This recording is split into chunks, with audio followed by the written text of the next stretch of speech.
when my daughter was diagnosed in 1993 with leukemia. She was 8 years old, and she's in the hospital one day, and I didn't know Ted. I had, right here in this Otesaga one time, I sat at his table. They'd have tables the day after the induction. You could sit at DiMaggio's table, Feller's table, and Ted said, I took the Ted table, and no one dared say a word. He sat down at that table, and everybody looked, and no one wanted to. And he said, "Scared to death, aren't you?" And we were, and it was just so. That's how you were around him.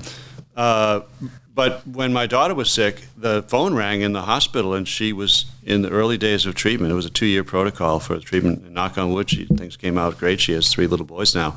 But in those moments, everybody's scared to death, and it was just a bomb of news. And she said, "Daddy, there's a loud man on the phone telling me I'm going to be okay."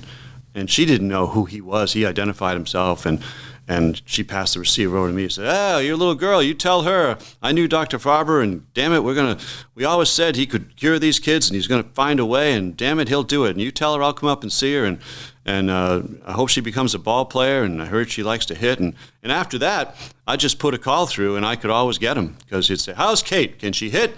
How's it going?" And she did. She played high school softball. She walked on at BU, played a little bit. And she's been a coach ever since. But she had this relationship. And the day he died, she was working at the Twins souvenir shop, because near cross street in Fenway, and she had a Ted authentic jersey, and she wore it, not knowing that Ted was going to die that day. And then she was wearing it in the shop when she learned that he died. And